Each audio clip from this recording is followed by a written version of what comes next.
It was 3 a.m. The witching hour was upon the neighborhood, but 12-year-old Lila was wide awake and constantly on edge. It's been 2 weeks since the Anderson family moved into their new home. It wasn't long until they started hearing noises in the house. Their new home has seen better days considering it's the oldest house in the neighborhood. At first, they just dismissed it as an old, rickety floorboards. When it got louder, though, they assumed that it was a feral animal that had made itself at home. Raccoons and other wild animals were common in the neighborhood. Lila thought differently. The young girl was convinced that someone else had joined them in their new home. She made the conclusion one fateful night when she was walking down the hallway towards her room. The floorboards were creaking as usual until something else creaked above her. The young girl didn't think much of it and continued walking. Every step she takes is followed by a faint creak, growing louder and louder. Someone else was walking above her, trailing her every step and following her every move. Lila immediately ran towards her room and hid under the covers. She shut her eyes close, covered her ears, tried desperately to convince herself that this was a nightmare. Minutes passed by in deafening silence, her ears searching for the creaking, but she heard none. She lifted the covers and slowly peeked over, staring at the ceiling and begging for an answer. She got her answer. The walls beside her bed creaked, followed by another, and then another, and then another, until the creaking finally dissipated. She nudged her head and placed her ear against the wall. She wasn't sure what she would hear, yet her inquisitive mind didn't stop her. Till finally, the wall breathed. Labored breathing emanated from the wall directly on the other side of her ear. That was 2 nights ago. The creaking hasn't stopped since, following young Lila around the house day and night. She tried to convince her parents of her discovery, only to have her pleas be dismissed as the result of her imaginative young mind. This night was different. The creaking kept getting louder, gradually increasing in frequency until stopping abruptly. The creaks weren't coming from the attic or the walls anymore. It was coming from the doorway. The door creaked open, slowly letting in the pitch-black darkness beyond it. The creaking stopped again, and it was replaced with a faint and distant whisper from the door. Lila was stricken with fear and completely paralyzed, awaiting what lies beyond the door. Slowly emerging from the dark were long and lanky fingers, slowly opening the door inward and revealing the pale and emaciated face of an elderly woman. Her eyes were wide open as if lacking any eyelids, staring directly at poor Lila with a terrifying sense of morbid curiosity for the girl. The door swung wide open, revealing its tall and slender figure that reached up to the ceiling. She revealed a spine-chilling grin that reached her ear, revealing her thin and decrepit teeth, blacked-out gums. She wore a tattered white dress with dark stains running down the collar. The woman looked and jittered as she slowly made her way towards the hapless young child, maintaining her morbid smile while walking towards her. Lila couldn't help bring herself to move. She feared for her life. The woman stood at the edge of her bed, slowly approaching her and kneeling in front of the child. The two locked eyes. Her eyes were bloodshot, her pupils dilated. She slowly lifted Lila's head with her bony, cold hands. The child stood up and kept eye contact with the ghastly woman. The creature caressed Lila's hair as if it were her own child. Her hand began to tremble, and tears began to drop from her eyes. It mourned. For what or for whom, Lila wondered. The creature continued its impassioned cry, but Lila couldn't keep eye contact anymore. This enraged the creature, immediately releasing Lila and curling its hands. The tears were replaced by blood, its sorrowful cry replaced with an ear-splitting wail that shattered windows and caused cracks in the walls. The house began to shake violently, uprooting furniture with violent intent. By the time Lila's parents arrived, it had already disappeared, leaving young Lila with a terrible scar from the shattered window. Morning came. The family had decided to resell their home following the terrifying event. Neighbors came out and comforted the Andersons, while some came to aid and some came to spread rumors. Whispers of an unspeakable crime that occurred in the house in years past, one that cost the life of a child and drove a mother to the brink of insanity. Lila was still distraught, confused at what had transpired. When asked by her parents what she saw, she only responded with 4 words. It was the creek.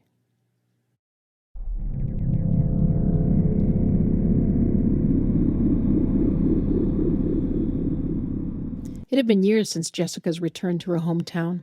20 years passed by quickly when living in a big city. Nothing much had changed since she left, as if the town was suspended in time. The storefronts remain, faces change, men and women grow old. At the heart of it all, it's still the same old town. Her flight back to the city got delayed, forcing her to stay in town until the next day. It was already getting dark. She needed a place to stay until she could take her flight in the morning. Her parents had left the town years earlier, leaving their old house in the care of Jessica's younger cousin, Jason. Her old room was the only thing she looked forward to when she headed home. It was her peace of mind and a reminder of simpler times. The walls were still covered in posters from her youth, perfectly preserved for her to return to once more. One poster stood out. It was the oldest poster she received from Cheryl, her best friend and confidant. They'd been through thick and thin together. Jessica still mourns the day she left town and bid goodbye to her dear friend. Feeling nostalgic, Jessica decided to take a walk and relive the past days. She walked past the street where Cheryl lived. She wanted to pay her long-lost friend a visit for old time's sake. However, Jessica couldn't bring herself to do so. She was afraid that Cheryl might still be upset. She jumped into her car and headed for the one place in town that she goes to clear her head. Near the edge of town was a bridge. It was the site of many of Jessica and Cheryl's shenanigans. They hung out there when either of them had had a fight with their parents. It was their place of solitude. Jessica stood on the railing, overlooking the rushing water of the river underneath. That night it was still and chilly. Her peace was broken when a sudden breeze of cold brushed up her neck like someone was behind her. Jessica stood down off the railing and looked around. She saw nothing. However, at the edge of the bridge where it met the road was a silhouette. It seemed human, standing in the middle of the road, meters away from where the light at the bridge abruptly stopped. The shape was staring right at her. Its piercing gaze froze Jessica right where she stood. The shape was approaching closer and closer to Jessica, ready to step in the light and reveal itself. "Jessica?" A familiar voice called to her. She turned around and saw Cheryl, eagerly approaching. "How long have you been in town? Why didn't you say anything?" Jessica snapped back to reality, grabbed Cheryl's hand, and began to run towards her car. Cheryl was visibly confused, repeatedly asking the distraught Jessica what was wrong. Jessica didn't seem to hear a word she was saying. She just kept running.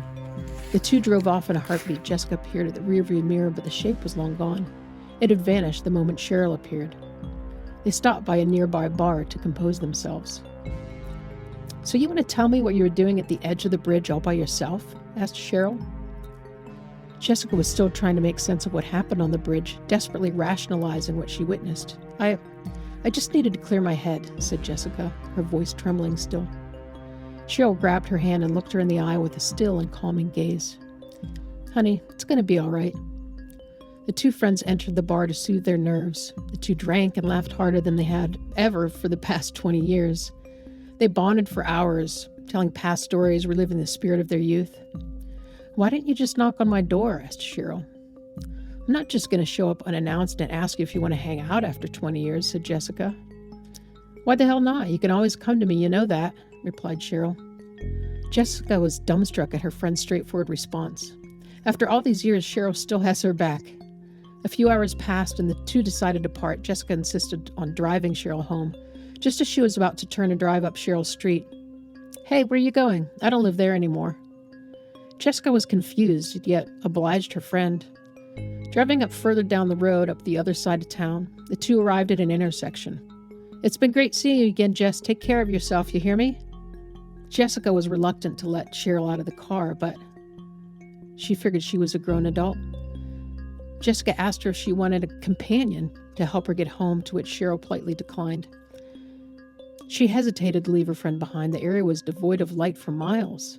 She worried about what lurked in the dark, so she decided to follow Cheryl home, only to realize she's nowhere to be found.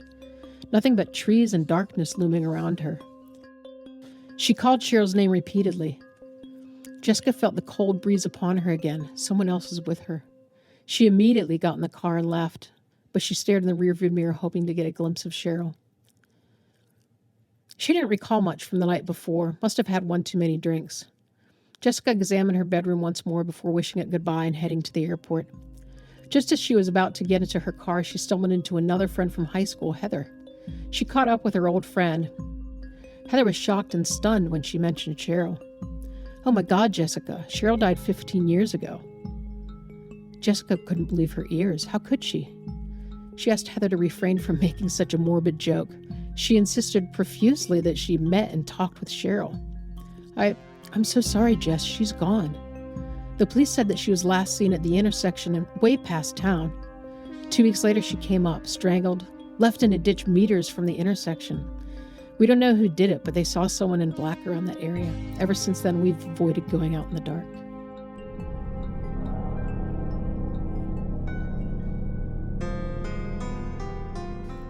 Kyle, Jared, and Dave are about to disembark on a supernatural expedition on the hallowed grounds of a cemetery on the outskirts of town. The three of them lost a bet, and they're compelled to spend a night in the cemetery. What could possibly go wrong? They parked their car at the edge of the gate, taking everything they had with them and journeying into the night. The place is completely devoid of life, with only the closest light source coming from the moon. Using a single flashlight and the minimal illumination of their phone, they found their way. The friends laughed, cheered, and made fun of their disposition to hide the senseless beating of their hearts and overwhelming fear that was creeping up on them. The three were so busy playing brave that they didn't notice which direction they were walking towards and which direction they'd come from. They were lost. The cemetery was massive, with endless rows of tombstones and mausoleums as far as they could see. Their flashlights offered very little help. The light could only reach so far. The merriment was quickly quashed and replaced with a deafening silence. The three of them went back and forth on who should go back and retrace their steps. Dave was handed the short end of the stick. He asked his friends to come with him, but they insisted that they needed to unpack their things. None of them wanted to be alone. Dave took with him the flashlight, went on his way. Kyle and Jared set up their tent in a clearing. Minutes passed by, but it felt like an eternity to Dave. He shined his light at the horizon, hoping to see the gates of the cemetery. The stillness of the night was shattered when he heard a rustling behind him. Dave ignored the commotion and continued onwards, convincing himself that it was just an animal. The rustling continued, and he saw something walk past him in the corner of his eye. Dave frantically searched for what just passed by him. He shined his flashlight at whatever moved until he saw something hiding behind a tree. It was Jared retreating behind the trees. He pled with Jared to come out and stop fooling around. The figure peered from behind the tree and stared directly at the fear-riddled youngster.